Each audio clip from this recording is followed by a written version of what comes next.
ଆଜି ମୋର ଦେଢଶୁର ଆଉ ଯାଙ୍କ କୁନି ଝିଅର ଅନ୍ନପ୍ରାଶନ ଆଉ ଯୋଉଥିପାଇଁ କି ଓଡିଆଣୀ ହେଇ ମୁଁ ବାହାରି ପଡିଛି ଯିବା ପାଇଁ ଗାଁକୁ। ଆଉ ଆଜି ସକାଳ ପାଖରୁ ବର୍ଷା ପୁରା ଜୋରେ ଛେଚିବାରେ ଲାଗିଛି। ଏଣ୍ଡ ଏପଟେ ଏଇ ହେବି ଶାଢୀକୁ ମୁଣ୍ଡରେ ଓଢଣା। ପୁରା ଜବରଦସ୍ତ ସିନ୍।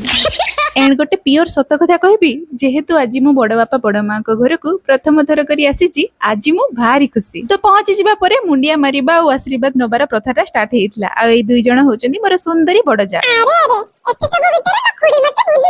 ଆରେ ହଁ ତ, ମୁଁ ତ ପୁରା ଭୁଲି ହିଁ ଯାଇଛି।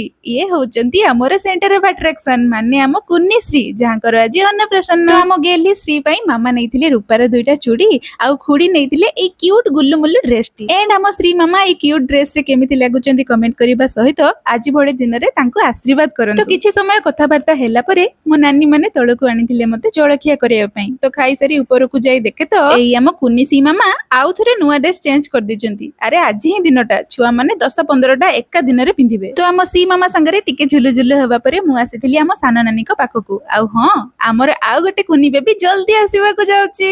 ତ ତଳକୁ ଆସି ନାନୀକୁ କହିଲି, ନାନୀ ବାରିପଟ ଆଡେ ଟିକେ ନେଇଯିବନି, ଯୋଉ ପଟେ ରୋଷେଇ ହଉଛି। ଆଉ ତଳକୁ ଆସି ଦେଖେ ତ ଚାରିଆଡେ ଏଇ ବର୍ଷା ପାଇଁ ପାଣି ଆଉ କାଦ। ତ ବାଡିଆଡେ ବୁଲୁ ବୁଲୁ ମୋର ଆଖି ପଡିଗଲା ଗୁହାଳରେ। ଆଉ ମତେ କୁନି କୁନି ବାଛୁରୀ ଛୁଆ ଭାରି ବଢିଆ ଲାଗନ୍ତି। ଆଉ ପ୍ରାୟ ସବୁ ଭୋଜିରେ ମେନ୍ କୋର୍ସ ଯାହା ବି ହେଇଥାଉ, ଯଦି ଷ୍ଟାର୍ଟରରେ ଗୁପୁଚୁପୁ ହେଇଛି ତାହେଲେ ତ ବହି ସରିଲା।